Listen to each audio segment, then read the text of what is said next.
Handbook for Mankind, 6. Grasping and Clinging. How can we get away from and become completely independent of things, all of which are transient, unsatisfactory, and devoid of selfhood? The answer is that we have to find out what is the cause of our desiring those things and clinging to them. Knowing that cause, we shall be in a position to eliminate clinging completely. Buddhists recognize 4 different kinds of clinging or attachment. 1. Sensual attachment, kamupanana, is clinging to attractive and desirable sense objects. It is the attachment that we naturally develop for things we like and find satisfaction in. Colors and shapes, sounds, odors, tastes, tactile objects, or mental images, objects past, present, or future that arise in the mind, and either correspond to material objects in the world outside or within the body, or are just imaginings. We instinctively find pleasure, enchantment, delight in these 6 kinds of sense objects. They induce delight and enchantment in the mind perceiving them. As soon as an individual is born, he comes to know the taste of these 6 sense objects, and clings to them. And as time passes he becomes more and more firmly attached to them. Ordinary people are incapable of withdrawing from them again, so they present a major problem. It is necessary to have a proper knowledge and understanding of these sense objects and to act appropriately with respect to them, otherwise clinging to them may lead to complete and utter dereliction. If we examine the case history of any person who has sunk into dereliction, we always find that it has come about through his clinging fast to some desirable sense object. Actually, every single thing a human being does has its origin in sensuality. Whether we love, become angry, hate, feel envious, murder, or commit suicide, the ultimate cause must be some sense object. If we investigate what is it that drives human beings to work energetically, or to do anything at all for that matter, we find it is desire to get things of one kind or another. People strive, study, and earn what money they can, and then go off in search of pleasure in the form of colors and shapes, sounds, odors, tastes, and tactile objects, which is what keeps them going. Even merit-making in order to go to heaven has its origins simply in a wish based on sensuality. Taken together, all the trouble and chaos in the world has its origin in sensuality. The danger of sensuality lies in the power of sensual attachment. For this reason the Buddha reckoned clinging to sensuality as the primary form of attachment. It is a real-world problem. Whether the world is to be completely destroyed, or whatever is to happen, is bound to depend on this very sensual clinging. It behooves us to examine ourselves to find out in what ways we are attached to sensuality and how firmly, and whether it is not perhaps within our power to give it up. Speaking in worldly terms, attachment to sensuality is a very good thing. It conduces to family love, to diligence and energy in the search for wealth and fame, and so on. But if looked at from the spiritual point of view, it is seen to be the secret entrance for suffering and torment. Spiritually speaking, attachment to sensuality is something to be kept under control. And if all suffering is to be eliminated, sensual attachment has to be done away with completely. 2. Attachment to opinions, ditthupatana. Clinging to views and opinions is not difficult to detect and identify once we do a little introspection. Ever since we were born into the world, we have been receiving instruction and training, which has given rise to ideas and opinions. In speaking here of opinions, what we have in mind is the kind of ideas one hangs on to and refuses to let go of. To cling to one's own ideas and opinions is quite natural and is not normally condemned or disapproved of. But it is no less grave a danger than attachment to attractive and desirable objects. It can happen that preconceived ideas and opinions to which we had always clung obstinately come to be destroyed. For this reason it is necessary that we continually amend our views, making them progressively more correct, better, higher, changing false views into views that are closer and closer to the truth, and ultimately into the kind of views that incorporate the Four Noble Truths. Obstinate and stubborn opinions have various origins, but in the main they are bound up with customs, traditions, ceremonies, and religious doctrines. Stubborn personal convictions are not a matter of great importance. They are far less numerous than convictions stemming from long-held popular traditions and ceremonies. Adherence to views is based on ignorance. Lacking knowledge, we develop our own personal views on things, based on our own original stupidity. For instance, we are convinced that things are desirable and worth clinging to. That they really endure, are worthwhile in ourselves, instead of perceiving that they are just a delusion and a deception, transient, worthless and devoid of selfhood. Once we have come to have certain ideas about something, we naturally don't like to admit later on that we were mistaken. Even though we may occasionally see that we are wrong, we simply refuse to admit it. Obstinacy of this sort is to be considered a major obstacle to progress, rendering us incapable of changing for the better, incapable of modifying false religious convictions and other long-standing beliefs. This is likely to be a problem for people who hold to naive doctrines. Even though they may later come to see them as naive, they refuse to change on the grounds that their parents, grandparents, and ancestors all held those same views. Or if they are not really interested in correcting and improving themselves, they may simply brush away any arguments against their old ideas with the remark that this is what they have always believed. For these very reasons, attachment to opinions is to be considered a dangerous defilement, a major danger, which, if we are to better ourselves at all, we ought to make all efforts to eliminate. 3. Attachment to rites and rituals, Silabbatapadana. This refers to clinging to meaningless traditional practices that have been thoughtlessly handed down, practices which people choose to regard as sacred and not to be changed under any circumstances. In Thailand there is no less of this sort of thing than in other places. There are beliefs involving amulets, magical artifacts, and all manner of secret procedures.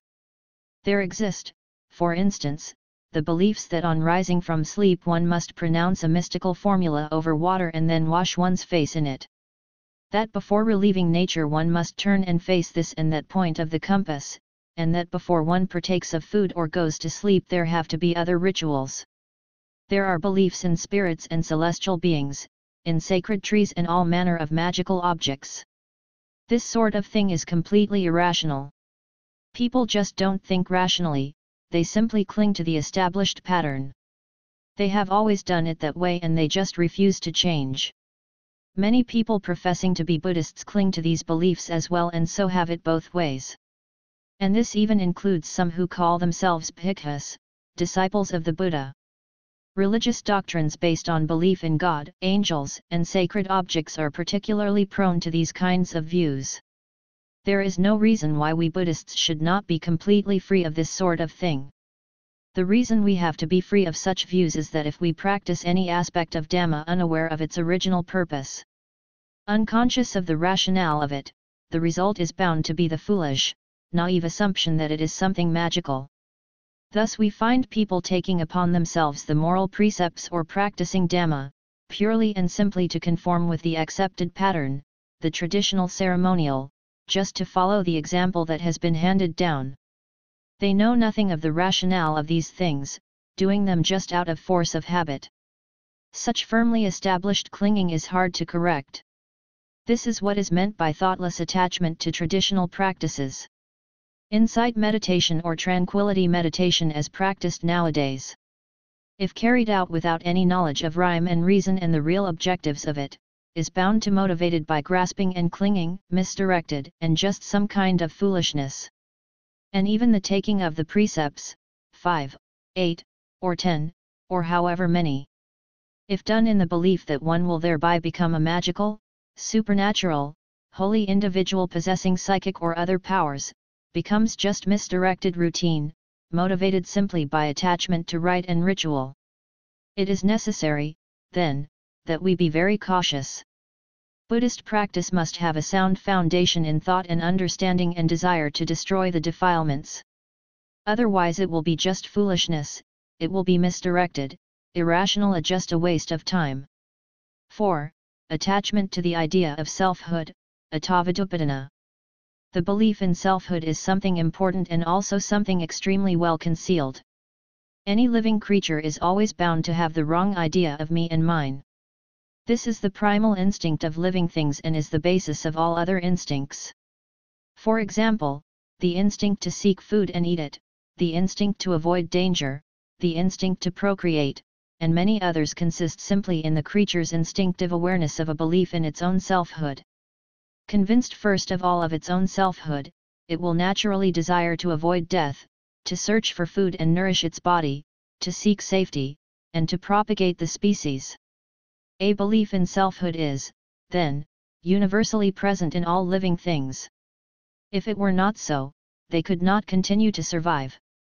At the same time, however, it is what causes suffering in the search for food and shelter, in the propagation of the species, or in any activity whatsoever. This is one reason why the Buddha taught that attachment to the self-idea is the root cause of all suffering. He summed it up very briefly by saying, things, if clung to, are suffering, or are a source of suffering. This attachment is the source and basis of life, at the same time it is the source and basis of suffering in all its forms. It was this very fact that the Buddha was referring to when he said that life is suffering, suffering is life.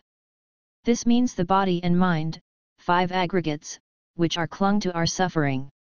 Knowledge of the source and basis of life and of suffering is to be considered the most profound and most penetrating knowledge, since it puts us in a position to eliminate suffering completely. This piece of knowledge can be claimed to be unique to Buddhism. It is not to be found in any other religion in the world. The most efficacious way of dealing with attachment is to recognize it whenever it is present. This applies most particularly to attachment to the idea of selfhood, which is the very basis of life. It is something that comes into existence of its own accord, establishing itself in us without our needing to be taught it. It is present as an instinct in children and the small offspring of animals right from birth. Baby animals such as kittens know how to assume a defensive attitude, as we can see when we try to approach them.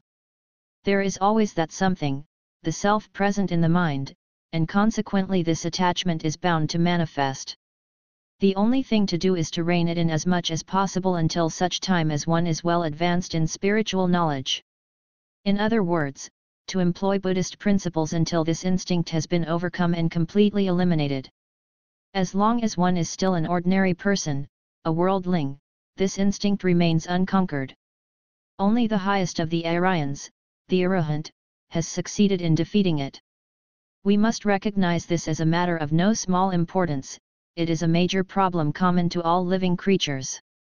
If we are to be real Buddhists, if we are to derive the full benefits from the teaching, it is up to us to set about overcoming this misconception. The suffering to which we are subject will diminish accordingly. To know the truth about these things, which are of everyday concern to us, is to be regarded as one of the greatest boons, one of the greatest skills. Do give some thought to this matter of the 4 attachments, bearing in mind that nothing whatever is worth clinging to, that by the nature of things, nothing is worth getting or being. That we are completely enslaved by things is simply a result of these 4 kinds of attachment. It rests with us to examine and become thoroughly familiar with the highly dangerous and toxic nature of things. Their harmful nature is not immediately evident, as is the case with a blazing fire, weapons, or poison. They are well disguised as sweet, tasty, fragrant, alluring things, beautiful things, melodious things. Coming in these forms, they are bound to be difficult to recognize and deal with. Consequently, we have to make use of this knowledge the Buddha has equipped us with.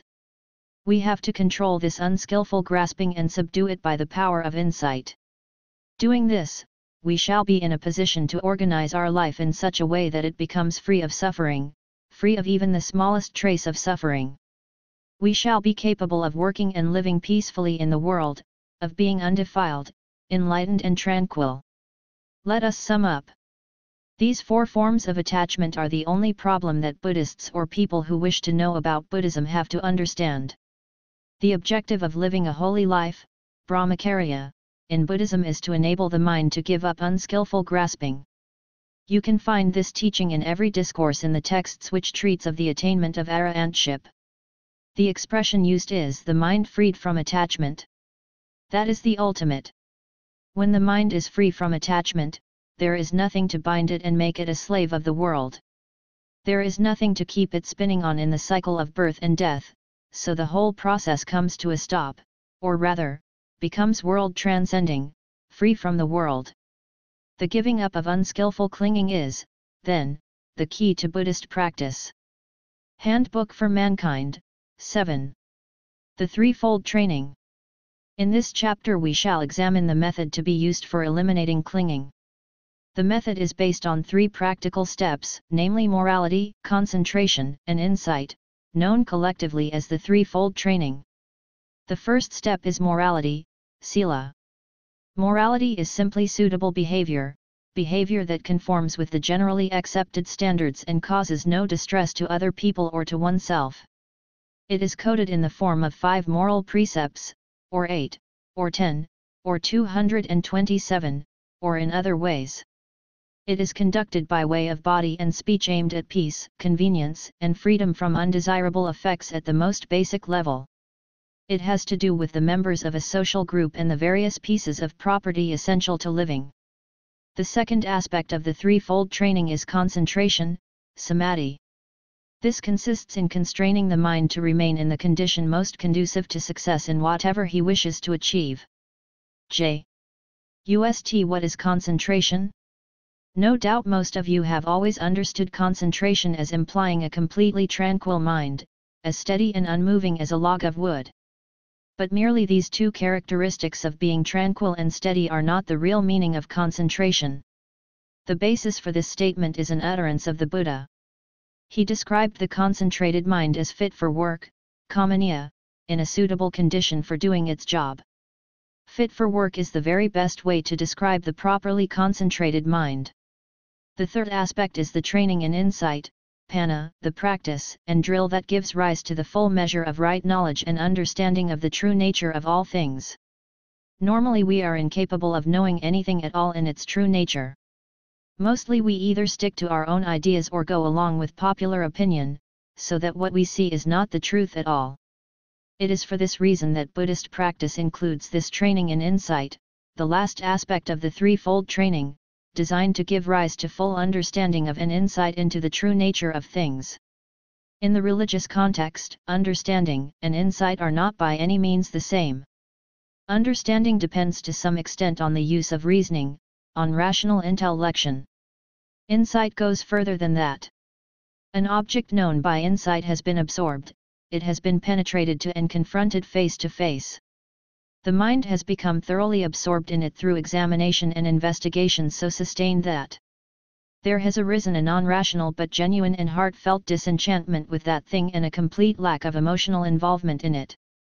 Consequently, the Buddhist training in insight does not refer to intellectual understanding of the kind used in present-day academic and scholarly circles, where each individual can have his own particular kind of truth.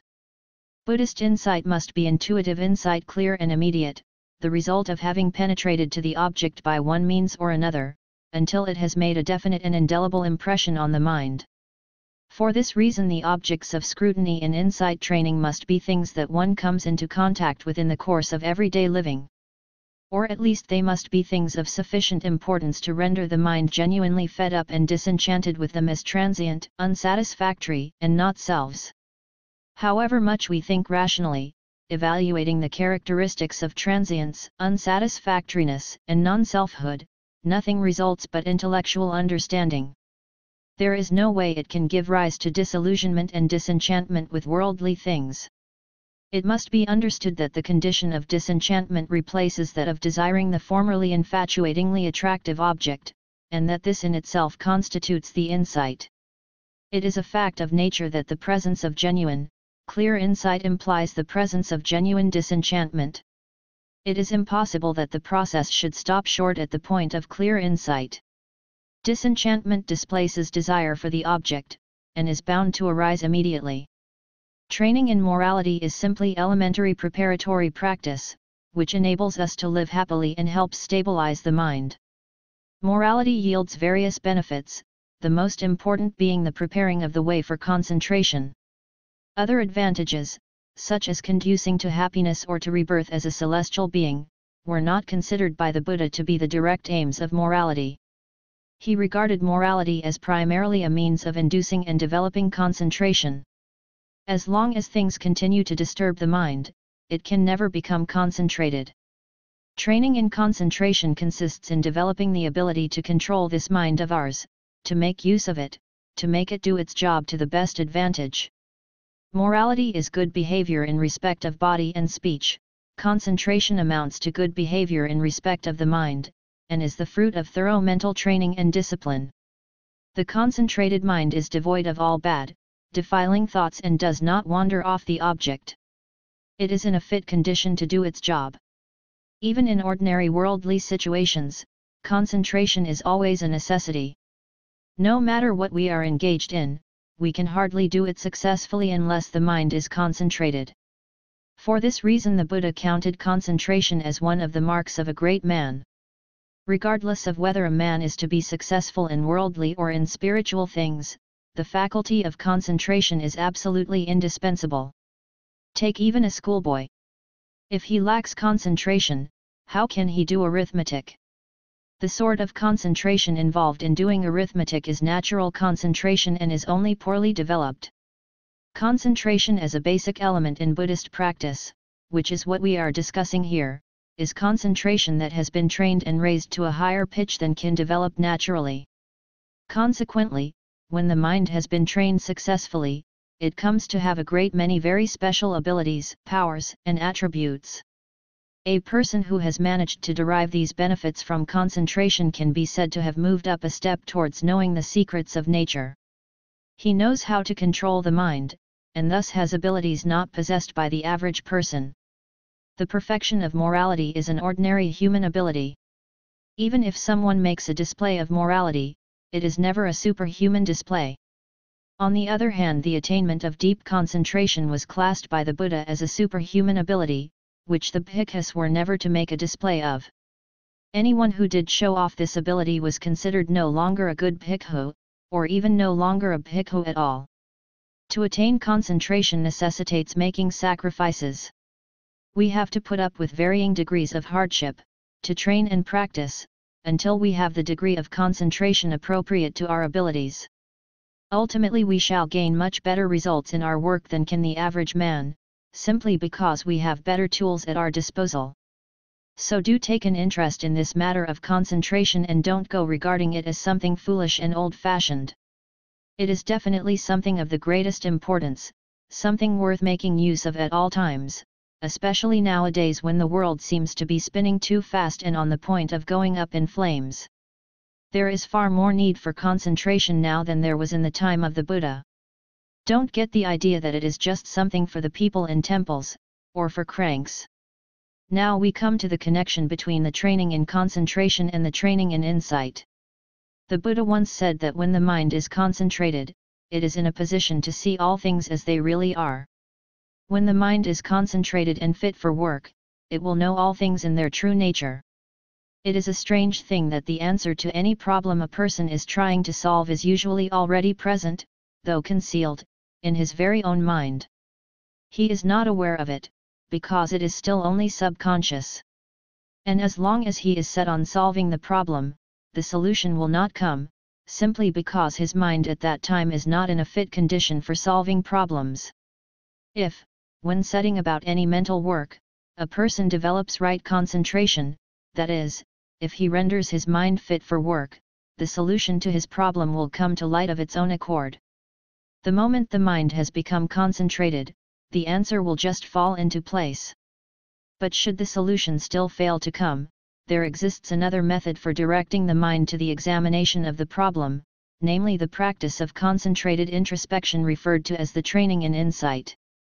On the day of his enlightenment the Buddha attained insight into the law of conditioned origination, that is, he came to perceive the true nature of things or the what is what and the sequence in which they arise, as a result of being concentrated in the way we have just described. The Buddha has related the story in detail, but essentially it amounts to this: as soon as his mind was well concentrated, it was in a position to examine the problem. It is just when the mind is quiet and cool, in a state of well-being, undisturbed, well concentrated and fresh, that some solution to a persistent problem is arrived at. Insight is always dependent on concentration, though we may perhaps never have noticed the fact. Actually, the Buddha demonstrated an association even more intimate than this between concentration and insight. He pointed out that concentration is indispensable for insight. An insight, indispensable for concentration at a higher intensity than occurs naturally, requires the presence of understanding of certain characteristics of the mind. One must know in just which way the mind has to be controlled in order that concentration may be induced. So the more insight a person has, the higher degree of concentration he will capable of. Likewise, an increase in concentration results in a corresponding increase in insight. Either one of the two factors promotes the other. Insight implies unobscured vision and consequently disenchantment and boredom. It results in a backing away from all the things one has formerly been madly infatuated with. If one has insight, yet still goes rushing after things, madly craving for them, grasping at and clinging on to them, being infatuated with them, then it cannot be insight in the Buddhist sense. This stopping short and backing away is, of course, not a physical action. One doesn't actually pick things up and hurl them away or smash them to pieces, nor does one go running off to live in the forest. This is not what is meant. Here we are referring specifically to a mental stopping short and backing away, as a result of which the mind ceases to be a slave to things and becomes a free mind instead. This is what it is like when desire for things has given way to disenchantment. It isn't a matter of going and committing suicide, or going off to live as a hermit in the forest, or setting fire to everything.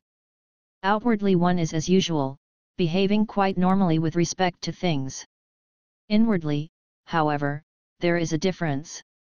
The mind is independent, free, no longer a slave to things. This is the virtue of insight.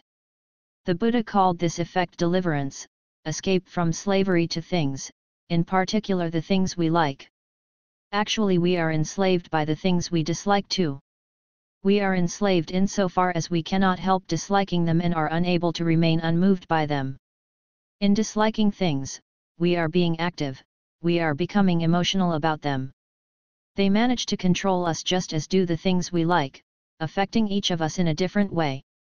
So the expression slavery to things refers to the reactions of liking and disliking. All this shows that we can escape from slavery to things and become free by means of insight. The Buddha summed up this principle very briefly by saying, insight is the means by which we can purify ourselves. He did not specify morality or concentration as the means by which we could purify ourselves, but insight, which enables us to escape, which liberates us from things. Not freed from things, one is impure, tainted, infatuated, passionate. Once free, one is pure, spotless, enlightened, tranquil. This is the fruit of insight, the condition that results when insight has done its job completely. Have a good look at this factor, insight, the third aspect of the threefold training. Get to know it, and you will come to regard it as the highest virtue. Buddhist insight is insight that results in backing away from things by completely destroying the four kinds of attachment. Those four attachments are ropes holding us fast. Insight is the knife that can cut those bonds and set us free. With the four attachments gone, there is nothing left to bind us fast to things. Will these three modes of practice stand the test? Are they soundly based and suitable for all in practice? Do examine them. When you have another look at them, you will see that these three factors do not conflict with any religious doctrine at all, assuming that the religion in question really aims at remedying the problem of human suffering. The Buddhist teaching does not conflict with any other religion, yet it has some things that no other religion has. In particular, it has the practice of insight, which is the superlative technique for eliminating the four attachments. It liberates the mind, rendering it independent and incapable of becoming bound, enslaved, overpowered by anything whatsoever, including God in heaven, spirits, or celestial beings. No other religion is prepared to let the individual free himself completely, or be entirely self-reliant. We must be fully aware of this principle of self-reliance, which is a key feature of Buddhism. As soon as we see that Buddhism has everything that any other religion has and also several things that none of them have, we realize that Buddhism is for everyone. Buddhism is the universal religion. It can be put into practice by everyone, in every age and era.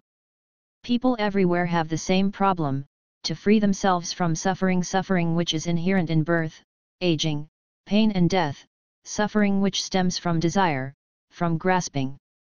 Everyone without exception, celestial being, human being, or beast, has this same problem, and everyone has the same job to do, namely to eliminate completely the desire. The unskillful grasping which is the root cause of that suffering. Thus Buddhism is the universal religion.